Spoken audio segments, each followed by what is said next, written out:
Bom dia pessoal, tudo bem? Hoje temos mais um vídeo aqui para a gente compartilhar um conhecimento e o nosso vídeo de hoje é falando sobre o EFR, beleza? O EFR é o nosso módulo que gera os sinais PWM, assim de comunicação como do sinal de alimentação da bobina lá do excitador. E para começar a gente tem que enxergar as atividades dele, as entradas, as saídas, as ativações, ok? Pelo desenho a gente vê aqui o FR, várias setas, né? O conector lá do gabinete dos SMs e o SM do trem de acionamento, o roxo, aqui ó, certo? O ideal é sempre a gente procurar conhecer as figuras, certo? E lá no fundo, sabe, aqui ó, por exemplo, aqui tem um fusível, certo? Do FR, fusível de alimentação dele. Esse fusível aqui, pessoal, ele é dedicado mais ao sistema final da excitação interna do FR. É como se fosse um fusível responsável pela parte de força do FR, certo? Já já vocês vão ver o porquê. Então vamos lá, vamos começar pelas ativações. Para o FR começar a trabalhar, o que acontece? Você vai ligar o caminhão, certo? Já em neutro, o FR já está trabalhando. Então, tal que quando você vê no Advisor, você vê lá a tensão já está em 990, 1000 volts, ele já está ali trabalhando. Quando você vai botar em drive, ele vai fazer todas as ativações e regulagens de torque, de controle, para que o gerador e o motor diesel venham trabalhar de acordo com a necessidade da operação, certo? Então, ele indica o quê? Coloquei a alavanca, quer dizer, liguei o caminhão, o motor diesel já deu rotação. Após ali cerca de uns 2 segundos, já começa a ter geração, o sistema já responde. Agora por onde? Começa aqui, ó. Vamos lá, Enable, ativador do EFR. Vou dar um zoom aqui, pessoal, vai ficar melhor, certo? Quem manda esse Enable para ativar o EFR? Aqui, ó, pino 12, certo? Quem está mandando aqui é o SM do trem de acionamento, o roxo. Então, pelo pino 10 aqui, ele alimenta o J no Enable, certo? Só que aí, pessoal, o FR também trabalha enviando sinal PWM de volta. É um retorno, sabe? Como fosse um feedback do que está acontecendo. Então, ele manda o enable e fala para o trem de acionamento, olha, eu recebi essa tensão de enable. Tô te retornando aí para confirmar. Aí ele manda aqui, ó, pelo pino M, enable retorno, ok? Aí ele manda para o SM do trem de acionamento, para o SM do trem de acionamento ver que ele recebeu o sinal, enxergar que ele recebeu o sinal enviado pelo assento de transacionamento. É meio complicado falar assim, pessoal. Recebeu um, ativou outro, outro mandou feedback, mas é assim que a gente tem que começar a estudar.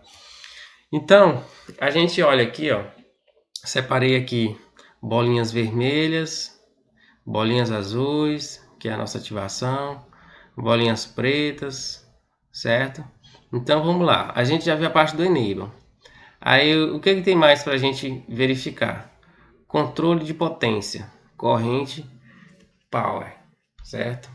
Essa aqui é esse pino 11 aqui, ó, 5 volts de suprimento. É um sinal PWM também, enviado por aqui.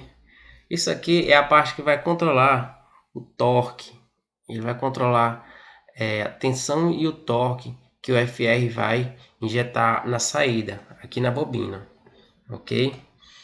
E só que não é o comando não responde só por aqui. Para você ter tensão e torque, é um conjunto trabalhando. Aqui é a primeira parte do processo de controlar tensão e torque. Ele manda aqui no N, corrente de comando power, certo? E aí a bobina recebeu, só que o resto do sistema tem que funcionar de acordo com a demanda da operação. Por exemplo, se ele mandou aqui tensão e corrente específica para uma operação de uma potência esperada, o gerador ele também tem que trabalhar em prol disso. Ele também tem que no estator, na bobina final dele, na saída, lá nos retificadores, ele já tem que estar mandando também de acordo com a operação, mas o gerador em si não faz essa operação sozinho. Quem faz o resto da operação é o motor diesel, comandado pela SM do trem do motor, que é comandado pela SM do trem de acionamento. É um conjunto, pessoal, não é só aqui, 5 volts de suprimento, aqui mandou uma corrente e aumentou a potência do gerador, não é. É um conjunto, mas aqui é a primária, né? Como se fosse a primeira atividade desse processo, certo? Então, corrente de comando é o nosso controle de torque, controle de tensão. E aí temos aqui, vamos lá, vamos começar agora pelas essas bolinhas vermelhas aqui, ó. Então, zoom. Diagnóstico de feedback, certo? Tá aqui, ó. Diagnóstico de feedback. O que é isso, pessoal? O FR, antes dele entrar em operação, ele manda para o SM do trem de acionamento, antes do enable acontecer, ele manda para o SM do trem de acionamento diagnósticos. Igual a tabela aqui do CIS diz, que se ele manda um PWM aí de 10%, né, o FR não está ativado, energia PWM recebida, esperado um comando para é assim, em consequência, todas essas faixas de 10, 20, 30, 40, todas elas são atividades anormais do FR, que ele não é considerável a operar. 60, 70, 80, 90, 100 também não é. A única atividade, o único ciclo que é bom é em 50%, operação normal, não há falhas, certo? Então, o código de falhas ele vai dar por isso aqui, ó. A gente vai ver na tela do Advisor que vai ter lá falha no FR e tal. Ele vai dizer 10% é um 30%. É como se fosse um detalhe a mais dessa falha. Vamos ver aqui, 30%, tensão de entrada fora da faixa, certo? Então, tudo isso aqui, pessoal, é conhecimento a mais para a gente compreender as atividades do FR. Então, ele disse aqui, ó, diagnóstico de feedback. Então, quer dizer, o FR está mandando um diagnóstico de feedback para o SM do trem de acionamento, pelo pino 2 aqui no 34, na entrada do SM. Só que o FR também quer saber se o SM do treinamento recebeu esse diagnóstico, certo? Então aqui, ó, o SM do treinamento vai enviar para o FR um sinal de que ele recebeu o sinal de diagnóstico, feedback diagnóstico. Então o SM do treinamento vai e envia de volta um diagnóstico, um feedback de retorno. Ou seja, o FR mandou um diagnóstico um feedback de diagnóstico para o SM do treinamento e o trem de acionamento fala: olha, eu acabei de receber o seu feedback da sua operação. Estou te mandando uma resposta que eu recebi o feedback. Aí ele manda essa resposta aqui no pino C, certo? Diagnóstico, feedback, retorno. Bolinhas pretas, corrente de comando sync, corrente de comando de controle. Pessoal, eu falei agora aqui o pino aqui, suprimento 5 volts, entrando no N, certo? Aqui é uma tensão power, é uma combinação de tensão com tensão e corrente, certo? Só que aqui é dedicado apenas para corrente, fechamento de corrente, um controle de corrente mais fino. Então ele diz aqui, corrente de comando sync. Quem envia essa corrente de comando sync é o FR, para fazer o controle de corrente principal. Então ele manda aqui no pino H e só que aí o SM Transmit mandou essa corrente de comando para o FR precisa dar um retorno, dar um feedback que recebeu. Então é por aqui, ó. Corrente, feedback, certo? Olha só o que acontece. Corrente, feedback, aqui em cima, no A. Então o SM do treinamento no pino H mandou um sinal de corrente para o FR trabalhar em uma quantidade de corrente aqui para ele produzir para a bobina uma corrente esperada para controlar o torque e toda essa coisa que eu acabei de falar para vocês.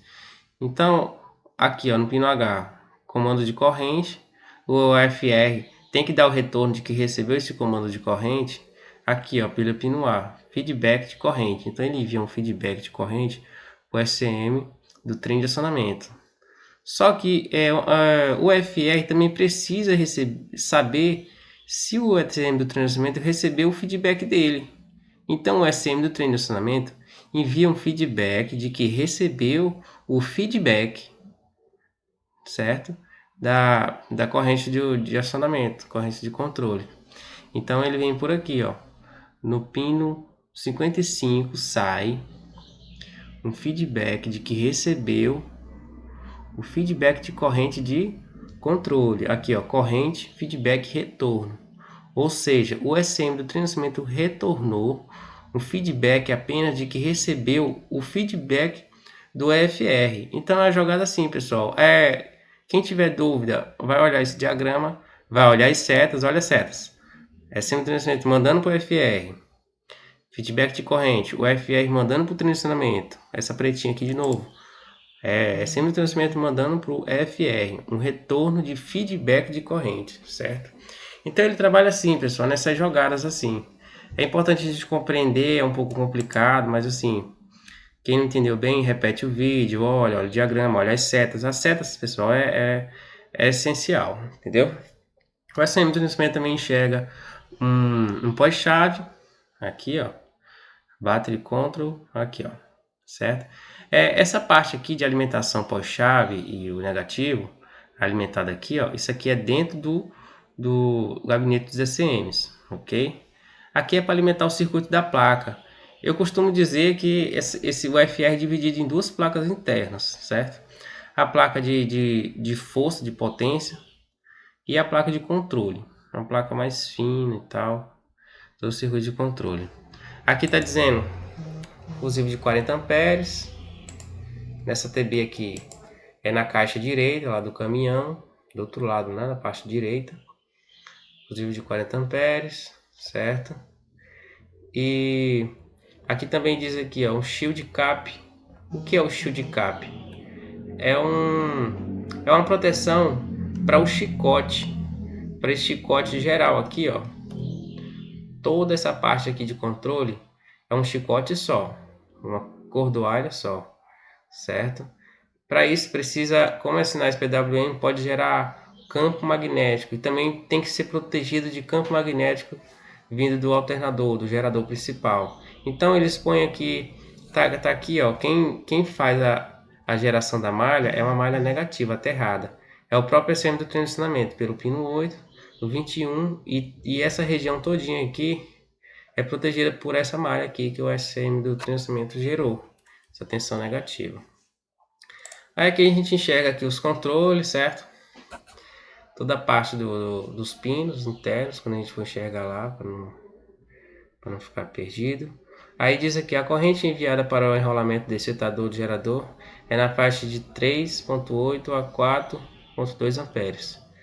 Mas assim, a gente entende o que? Vamos lá, vamos já ver isso aí. Para fornecer a potência alimentada corrente elétrica de saída, o UFR recebeu uma potência de controle de sistema de 24 volts por meio de um disjuntor de 40 amperes. O UFR intensifica a tensão do sistema para 144 volts. Essa tensão é a tensão de saída do UFR no circuito do excitador, que são conectados no enrolamento do excitador do estator. Capacitores, olha aí pessoal, capacitores são usados para esse processo. Tem uma jogada-chave aqui, pessoal, que diz aqui, se eu estou aqui com um fusível de 40 amperes, para que eu tenho um fusível de 40 amperes se a minha saída do excitador gerador é apenas na faixa de 3.8 a 4.2 amperes, né? Para quê, pessoal? E o que acontece aqui também, ó, a tensão de entrada é 24 volts e a de saída é 144 volts. A gente consegue enxergar que tem aquela lei é como se fosse aquela balança, né? Diz assim, se está entrando aqui 24 volts e saindo 44, existe uma relação entre corrente e tensão. Se eu aumento a tensão, eu diminuo a corrente. Igual está aqui, ó. A corrente lá é 40 amperes desse sistema de entrada aqui, ó. Certo? E aqui está dizendo que a corrente de saída é no máximo 4.2. Então, a gente enxerga que existiu a relação. Aumentou a tensão, mas a corrente diminui. Agora, por que acontece isso, pessoal? Existe internamente, lá no FR, sistema chamado dobrador de tensão, ok? É aí que entra a gente entender como que 24 volts se transforma em 144 volts, mas com capacitores. Capacitores são usados para esse processo. Como isso acontece? Geralmente a gente vai pensar, não, lá dentro tem um transformadorzinho e tal, faz aquela função toda, mas aqui diz que são capacitores, certo? Por que capacitores? Capacitores eles são mais eficazes, são mais confiáveis, certo? Porque transformador interno ele gera muito calor, ok? E tem muito risco de saturação, também tem muito risco de começar a externar campo magnético, cair a sua capacidade de isolação, tudo isso aí. Então, ele diz aqui, ó, a relação entre corrente, ele aumentou a tensão, mas a corrente diminui, certo? Vamos aqui, eu desenhei aqui vários dobradores de tensão, modelos de dobradores de tensão, certo? Eu acredito lá, pessoal, que o que realmente está sendo utilizado é esse dobrador de tensão aqui, ó, certo? A gente tem esse aqui, mas assim, eu não posso dizer esse ou esse aqui, como eu não abri, não sei. Mas para que a gente tem que entender isso? É no caso da gente enxergar o quê? Fazer os testes, entender como que funciona, facilita a gente fazer os testes na hora do diagnóstico, entendeu? Então, aqui é o seguinte, vamos explicar esse dobrador de tensão, que é o que mais se aproxima do que a gente tá querendo entender, ok? Aqui, ó, vamos lá. Aqui tem um desenho da entrada, é só a gente entender as figuras aqui, pessoal. Aqui é o circuito, a placa interna dos feedbacks, controles PWM feedbacks, a placa de controle de corrente, quer dizer, os contatos aqui, as entradas de contatos de enable, toda essa parte de controle, né? E a parte de visualizar a corrente, né? Parte que enxerga a quantidade de corrente que está sendo enviada para a bobina, para fazer o controle, e a parte que enxerga a tensão também, certo? Aqui a gente tem um indutor, certo? Gerando um sinal reverso para gerar a nossa parte negativa. Na verdade, isso aqui é mais para controlar a corrente aqui desse indutor aqui, de duas partes aqui, pessoal. Mas esse indutor aqui de duas partes, ele precisa receber sinal pulsado para gerar aquele PWM pulsado. Para que, quando esse sinal seja pulsado, essa parte aqui onde eu estou botando a seta vai receber, certo? Já vai receber a tensão pulsada, entendeu? Como aqui é um circuito indutivo, ora aqui vai ficar negativo e ora vai ficar positivo. Pelo desligamento. Qualquer circuito indutivo, quando você fala em desligamento, ele dá uma tensão reversa, um choque reverso, certo? Então, o que acontece? Aqui, na fase positiva, esse diodo vai conduzir e vai fazer com que esse capacitor se carregue. Na fase negativa, essa parte aqui não vai passar por aqui, mas vai passar por esse diodo, que vai fazer com que esse capacitor aqui se recarregue. Então, se eu tenho dois capacitores recarregados, certo? Carregado aqui. Eu vou ter um capacitor carregado aqui com 24 e outro com 24, certo? Então, ele se soma nesse ponto aqui, ó, ok? Para gerar nesse e nesse ponto aqui 48 volts, certo? 48 volts. Então, eu posso dizer que aqui eu vou botar na calculadora aqui, pessoal, para a gente entender. 24 vezes 2, 48 volts, certo? Só que lá no texto do CIS, ele diz o quê? Que a tensão vai para 144 volts. Então, vamos lá entender o que é isso. 24 vezes 2 deu 48. A gente acabou de ver que nosso dobrador foi para 48. Só que o FR não sai 48, ele sai 144. Né? Ajustável, pode ser pouco menos, pouco mais. Né? Então, ele vai ter que dobrar de novo. Esse circuito aqui é só para a gente entender o que acontece. Então, vamos lá. Vamos ver quantas vezes ele vai ter que dobrar essa tensão para chegar nos 44 vezes. Então, usei um dobrador, já deu 48. Vou usar mais um circuito dobrador. Vezes 2. Igual a 96. Preciso de mais um circuito dobrador, vezes 2. 192. Como tem uma faixa de menor para maior, com certeza ele usou isso aqui. Com um controle de tensão, controle de corrente, ele ajusta para 144 volts. Então, ele aqui, pessoal, usou 3 dobradores de tensão, certo? Um para 48 e o outro para subir para... Até esqueci aqui, pessoal. Esqueci o valor. Mas chegou a 192, mas com controle de corrente e tensão, ele chega lá em 144. Então, cada vez que a tensão é aumentada aqui, a corrente diminui ao dobro, certo? É igual eu te falar aqui, ó. Se eu tenho... Eu vou voltar lá, vou voltar aqui, ó. Se eu enxergo bem aqui, ó, um fusível de 40, certo? E a saída aqui é de até 4.2 amperes. O que acontece aqui, pessoal? Eu tenho 40 amperes. Usei 3 dobradoras, não foi? Então, dividido por 2, 20. Dividido por 2, 10. Dividido por 2, 5. Eu dividi por 2 3 vezes, pessoal. 3 vezes eu fiz a divisão, porque são 3 duplicador de tensão, dobrador de tensão. Então eu divido 3 vezes. Cada vez que eu divido é pelo número 2, certo? Então chegou a 5 amperes. Então, pessoal, dá para a gente perceber claramente aqui, ó, que ele usou 3 circuitos dobradores de tensão, certo? Por quê? Porque acabamos de ver que a corrente chegou a 5, de tanto ele fazer a dobrada, 3 dobradas de tensão, chegou a 5 amperes, que é o valor que chega na faixa desse texto aqui, ó, 4.2 amperes, ok? Então, pessoal, isso aí é para a gente entender um pouco da parte interna, um pouco do cálculo de como é que é feito isso, para a gente saber. É bom o cara aprender um pouco mais sobre esses detalhes assim. Então é isso, pessoal. Quem tiver dúvida, manda mensagem para mim. Quem quiser o diagrama também pode mandar mensagem para mim que eu envio, beleza? Um abraço a todos aí, valeu.